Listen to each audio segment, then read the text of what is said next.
That is it. Wow.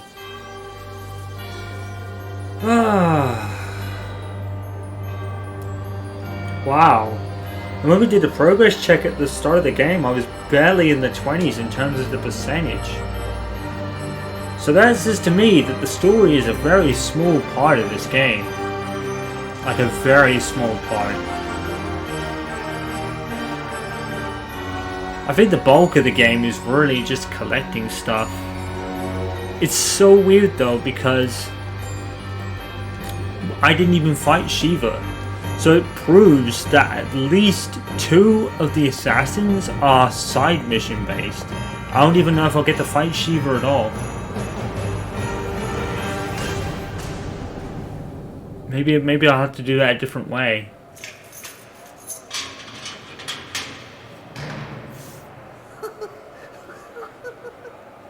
I tried so hard, my dear, to show that you're my every I need to find out who voiced Joker because they did a tremendous job. Each thing I do. I think it might be Troy Baker, but I'm not sure. I know he was in this game somewhere, so I'll keep my eyes out for the audio VA credits. Why can't I free your doubtful mind and melt your cold, cold heart? Another crime. I think that was one of the DLCs actually. Made your heart sad and blue. And so now you make me pay for things I didn't do. In anger, unkind words are said that make the teardrops start. Why can't I free your doubtful mind and melt your cold, cold heart? You'll never know how much it hurts to never see you smile. You know you need and want to laugh, yet you claim it's not your style.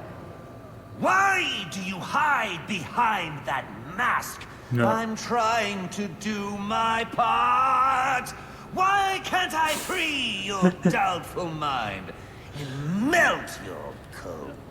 I will say something about the VA performances in a minute. There was a time when I believed that you belonged to me.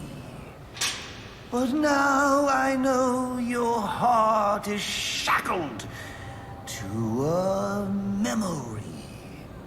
You won't admit that we're the same, and it's tearing me apart! Oh my god. Why can't I free your doubtful mind and melt your cold, cold heart?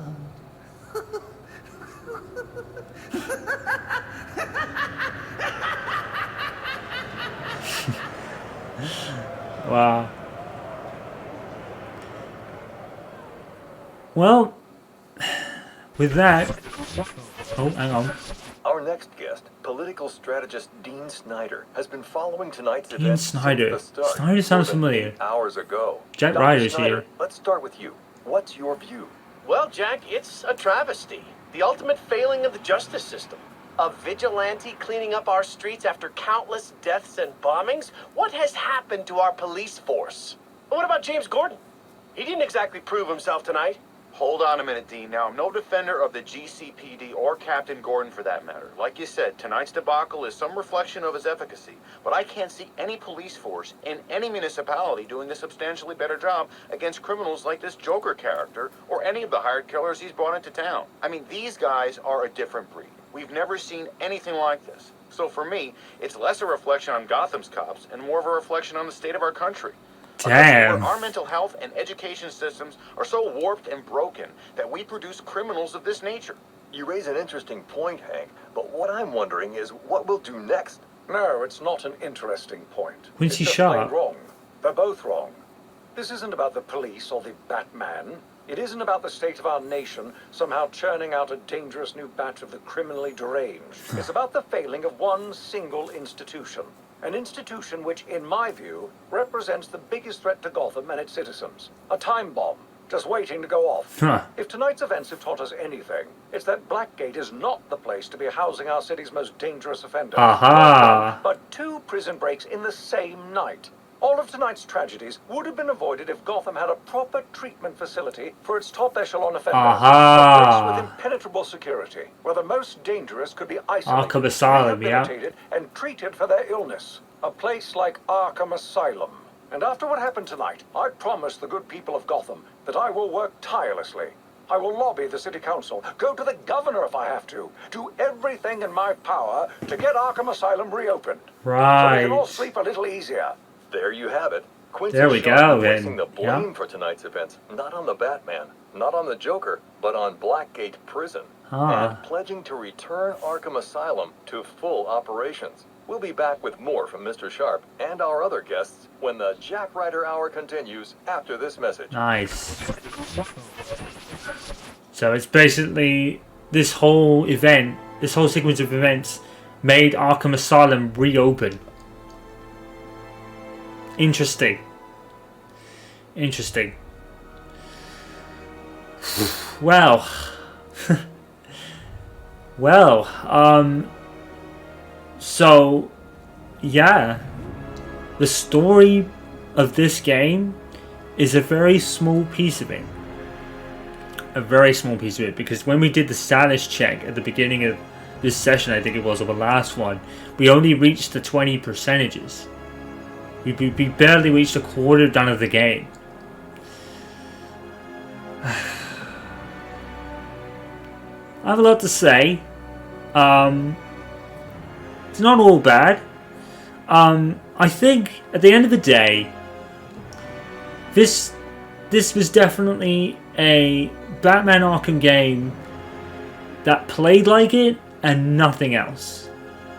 Nothing else was Arkham about this game at all. Which makes sense. You know, Arkham Asylum was already mentioned there. You know, this is a game with the Arkham name in it that doesn't feel like an Arkham game to me.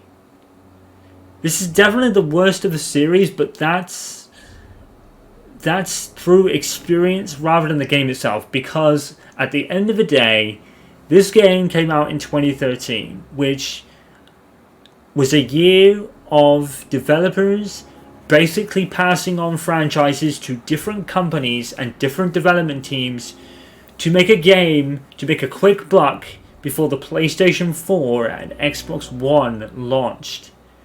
Literally, that was what 2013 was about. We had Gears of War Judgment, that sucked ass. We had Tomb Raider Reboot, which is a different story, but that game was actually good. I think God of War Ascension came out, which was a completely different game to the predecessors, as was Tomb Raider for that matter.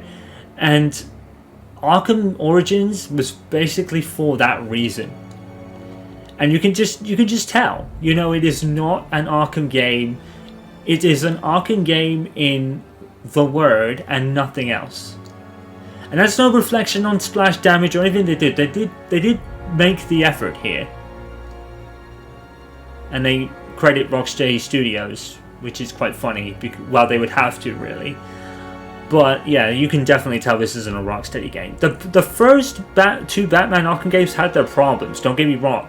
But I feel they were accentuated here. The controls are terrible. The controls are awful. Awful. They are the most awful of the Arkham games. I struggled in the controls in the first games, don't get me wrong, I did. But it's like, yeah, because this was made in 2013, in which game developers want to make a quick buck, you have to go into this expecting this not to be any overhaul of the series. That's what Batman Arkham Knight is for. I mean, yeah, it's a game made in 2013 to make a quick buck before the new console was launched, and this game definitely feels like it. Gears of War Judgment certainly feels like it. I think Gears of War Judgment was the worst of those games. That game was just worse than this because it was such a departure from the series. Halo 4, another one, such a departure from the series. Now, to be fair, I played Halo 4 last year with Terminated Games, and I actually have a more positive thinking of it now. I still don't understand what they were trying to do because it was out in that time frame, but I have a more positive thought about it now. But Arkham Origins is not a bad game by any means, but it is far below the standard that the first two Arkham games set, and I think that's to be expected, but at the same time, why? Why? I mean, to be honest here, guys, the story is non-existent. There isn't a story here. It's not compelling, because it is, but again, it's a prequel. There's no tension here. You already know what's going to happen before it does. That whole thing with Alfred, I was a little worried, but at the end of the day, it came into my mind, you know. He's in future Arkham games. It doesn't make any sense. So anything they tried to do to build up tension was just whisked away. Because you can already tell it's a prequel. And it's like, yeah, Gears of War Judgment was a prequel. So you pretty much knew what was going to happen at the end of the game.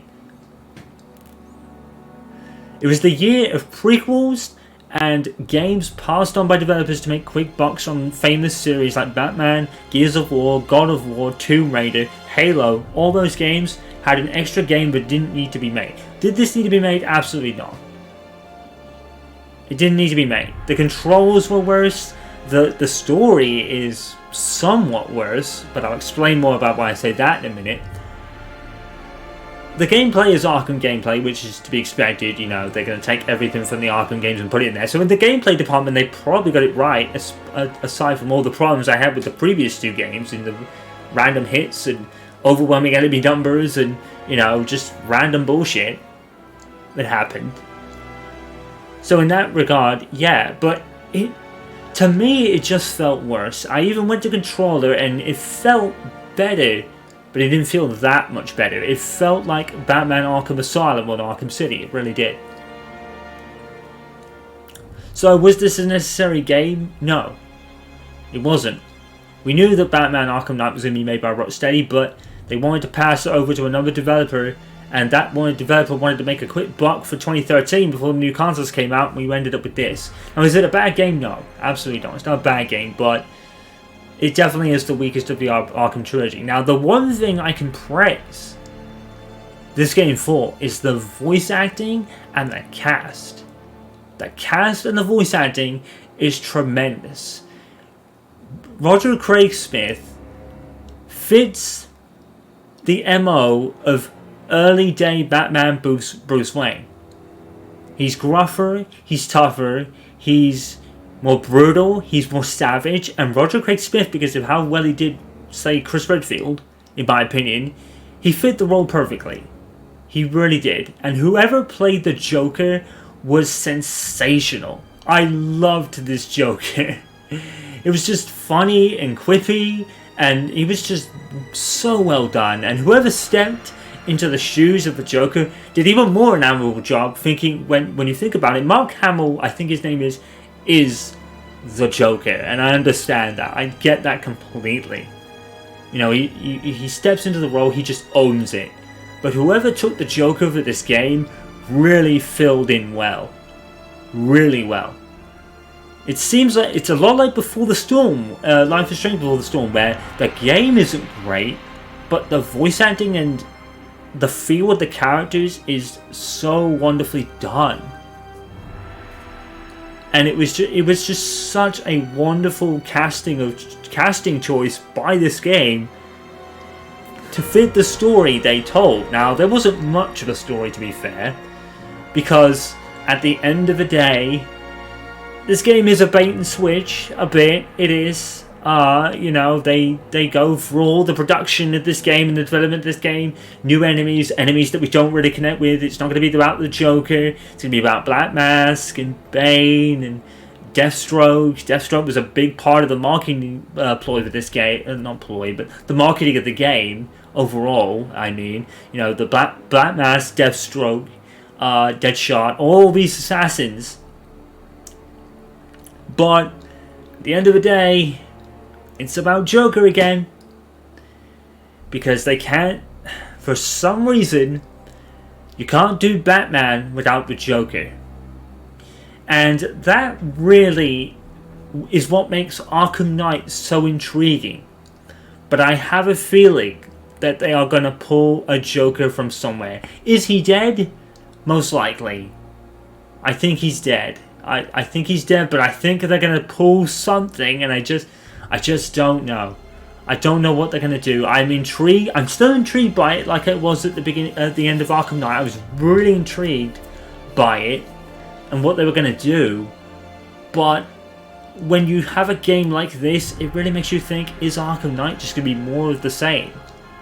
Now, probably not, because Arkham Knight was made by Rocksteady, so at the end of the day, they will follow up on what happened. But I don't know. Can Batman be done without the Joker? Batman Telltale had to include the Joker. This game had to include the Joker. Lego movie, Batman with the Joker. Every Batman intuition is the Joker. Spider-Man has never had that. Spider-Man has had different enemies and different focuses on different main enemies. Fisk, for the most part, was the big focus at the beginning of the 2018 Batman game, Spider-Man game, and then it moved on. It moved on to really Otto Octavius, but Otto Octavius isn't really the main villain in every Spider-Man game. You know, in every Batman game, Joker has to be there. Can they really do Batman without the Joker? I don't know. They missed the trick. They missed the trick. They take the Joker out of it, and then once you know he's mentioned, it's like, oh, he's there again. You know, it's just like this game didn't need the Joker. We had Arkham Asylum for that. We had Arkham City for that. Arkham Asylum and Arkham City were perfect for the Joker. This game isn't. I mean, to be fair, whoever does the Joker is sensational. But I don't know, man. Do I like the game? Yes. I do. I like the game. I don't like the controls of the game, and I don't like the bullshit that I experience in it. And I feel it's smaller than Arkham City by some margin. I'm gonna look back at my completion rate at the end of the game. I'm gonna be very surprised if I reach 40%. The story mode is the main story of the game without playing any of the side content. Marc-Antoine Leclerc. That's cool. You know, I think the story, without doing any of the side content of the game, I think it's only like 25% of the game. The rest of it is just like the data gathering, like the towers and the gathering of the data packs and the destruction of the relays and all of that. And to be fair, you can't do most of that anyway, because you can't do all the towers in the game. You have to upgrade the sequencer to do that. And it's just like they didn't have a great story here, so what they decided to do was fill the game with side content, and even the side content doesn't feel plentiful. It doesn't. It's a smaller scale than Arkham City by some distance, and to be fair, I understand that. But they tried. They really tried. You can see the effort here. They took the platform of the gameplay in the Arkham series and what made them so good. They had to do that. But everything else was just not really there. But that is the time we were in. 2013, like I said, was a year developers tried to make quick bucks Not Rocksteady. I don't think Rocksteady and the Coalition and the original Tomb Raider developers and all those people didn't do it for that reason. You know, Bungie didn't do it for that reason. But, you know, this was the transition to a different developer. The funny thing is, this game doesn't actually feel like a Tomb Raider or a Halo 4 or a Gears of War, where they were actually passed on to different developers and stayed there because Rocksteady came back to make Arkham Knight. I really want to know the voice actors, but they're not coming up. This is a very long credit sequence, but yeah, I don't know. This game does feel lesser than Arkham Asylum and Arkham City, and I think to be fair, that's to be expected, I guess. But I feel that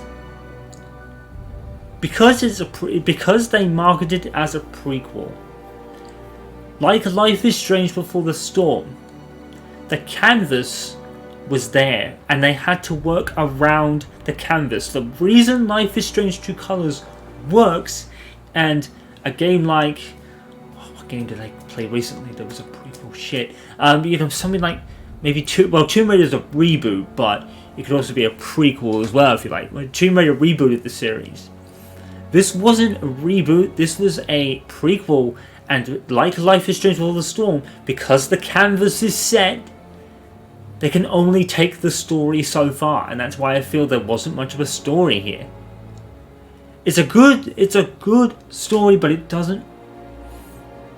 There's something about it that is less. You know what I'm saying? Like the callbacks to Harley Quinn and, you know, her early days as a psychiatrist and the early days of James Gordon and Warren Joseph and Alfred and even Batman to a degree. You know, the casting is great, but the story can only go so far because they center it as a prequel, so you can only go so far with it. And it let the game down.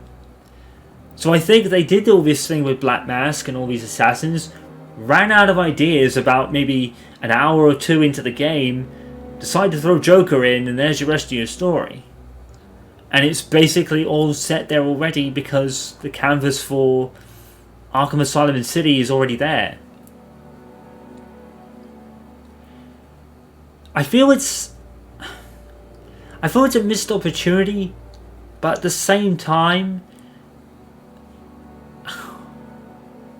it's not horrible. I feel it's a missed opportunity, but at the same time, it's not absolutely horrible, you know? It's definitely a game from 2013, it's definitely a game from a different developer, and it just feels that way. It's got all the hallmarks of a 2013 game passed to a different developer from a franchise that's passed on to another developer and made worse. And do I think this game it's the worst of the Arkham games, but it's not the worst game ever, is what I'm saying. I think it's got some redeeming, like, some redemption, and people have looked at it in a more positive light over the years, and I see that. But again, it's like, it's a missed opportunity. Here we go. So original music composition by Christopher Jake. This is the music or the voice acting? I want to know who does Joker. I'm almost certain it's Troy Baker. There's just some lines in there when he talks in a lower, gruff voice that sounds like Troy Baker to me. And I know Troy Baker was in this game. And Troy Baker, I tell you what, if he is the Joker, that's a pretty good knock on your CV. Not a knock, but it's the kind of a great thing on your CV, how you play Batman and the Joker in the Batman universe.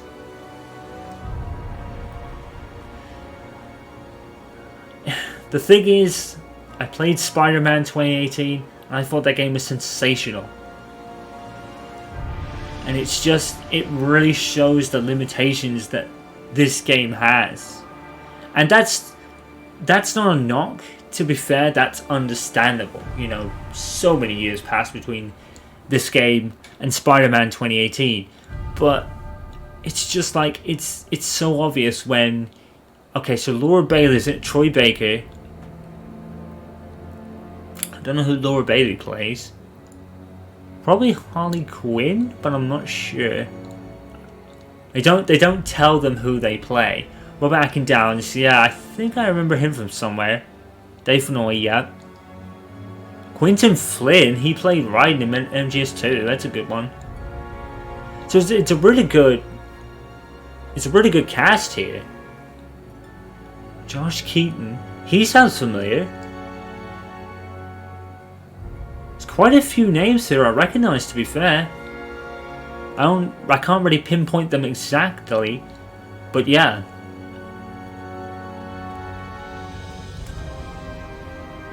Nolan North, Liam O'Brien, Kelly Payton sounds familiar. It's a really good fucking cast. It really is. This game has a fucking great cast. It really does. No, it's the Roger Craig Smith, yeah. Tara Strong, I remember that name. That could be the woman who played Harley Quinn, actually. That could be. Because she plays Harley Quinn in the other Arkham games, yeah. So they had her on board. Oh, it doesn't tell you who they played. Oh, it's a shame. Maybe I'll do it later. But yeah, the voice acting and the characterization of these characters was absolutely top-notch sensational. Whoever does the Joker is just phenomenal. I love the Joker in this game, even though it is a bit of a bait and switch, even if he is brought into a bait and switch situation, but that's not the guy who plays the Joker's fault. But can they do the Batman without the Joker? It's almost like they're scared of doing that. It's like I said earlier, every Batman media, movie, cartoon, video game has to have the Joker in it. Now, I'm not even sure the movies have it to a degree. I'm not sure. But yeah, they're going a bit hard on the Joker, and all I mean is, you know, they're doing it again, because it almost feels like they're scared of playing the Batman without the Joker. Like, almost like it's a written rule, like you're not allowed to do it. They're gonna have to do it for Arkham Knight though, so maybe they do. And if they do it and they do it right, then Arkham Knight has the potential. Well, I know it's already out, but you know, it has the potential to really be the big one that breaks away finally the Batman from the Joker. But after seeing so much Batman medium over the last year or so, I'm not sure. And this game really does hammer that home that maybe it can't be done, and Arkham Knight really kind of does it as well. I don't think he's back from the dead. I don't think they'll bring him back from the dead. I mean, unless they do, in which case I'll be hugely disappointed, because it's another missed opportunity. I'm just so intrigued because characters like Harley Quinn, who were controlled by the Joker for so long, how is she gonna be now? I'm so intrigued by that, because I feel without the Joker she'd be a much better person, and that's why I ship her with Poison Ivy so much. I do. I admit it. I absolutely admit it. Injustice brought it home, and do you know that's the thing though? We have seen Harley Quinn without the Joker, totally different character, and she's been done so well for that reason. Joker's still there to be an asshole. You know, in that Harley Quinn cartoon that was made, he was still like the asshole. But you know, Pamela just kept, or Poison Ivy just kept her on the straight and narrow, and I shipped it. I totally do. I'd like to see that in Arkham Knight, but I don't think we will. I don't think we'll see that, because I think they only really started pushing her with Harley Quinn with Poison Ivy around Injustice 2 time. You know, because you can see the chemistry in their intro interactions. Because that was made after Arkham Knight. So I'm assuming they only started after Arkham Knight to go down that route with Harley Quinn. So I don't think we'll see it on Arkham Knight. And that's fine. That's fine, I can understand that.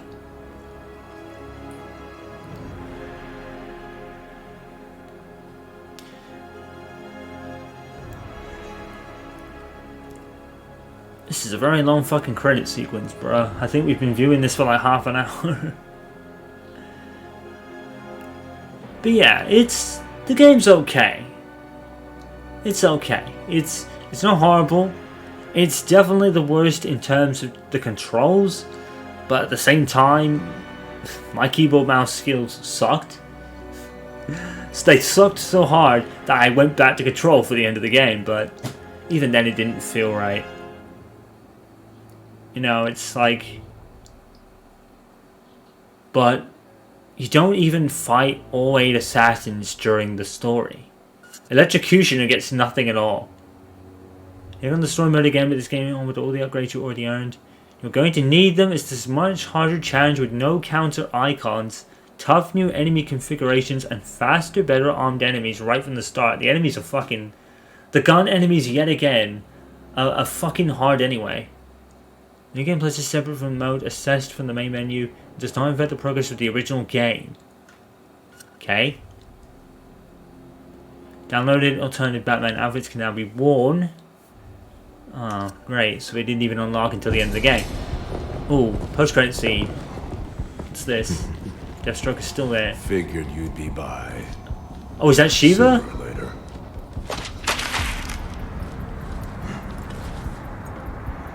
Suicide Squad. And What? happens if I don't sign? You rot in here, or you work for me. Who is that? Is that Amanda Waller? I don't know who that is. It's a nice side thing to get into and to explore before you go into Arkham Knight. So I think I've done the right thing by playing the game. I enjoyed it for the most part, despite my frustrations with the control scheme. But at the end of the day, like I said, it does fall short, but I think it was supposed to. And so it's not necessarily a bad thing. But like I said, I can praise the voice acting and the casting for this game, which was absolutely terrific. So that's it for a playthrough of Batman Arkham Knight, guys. Arkham Origins. I hope you enjoyed it. It's probably a little on the shorter side, to be honest, but like I said, I only really wanted to get the story done because I wasn't expecting a groundbreaking story from this. So someone's having a longer, that's like great. Yeah, I wasn't really expecting much from this anyway, so it's not overly, for fuck's sake, it's not overly disappointing. I'm gonna go, and I will see you for Arkham Knight in the future. I will take a bit of a break from big open world games now. I'm going to take a bit of a break. The next thing I'll jump into in this kind of game will probably be either Arkham Knight, Mass Effect 2, or Jedi Fallen Order. I've got quite the choice to make, but I'll leave it for a while and think it over in my head, and you guys will see it. I'm Civic Chaos, signing off until next time. You guys know what to do, follow, subscribe, and all that good stuff. Social media is down in the description. I'm Civic Chaos, signing off. As always, guys, stay safe and stay awesome.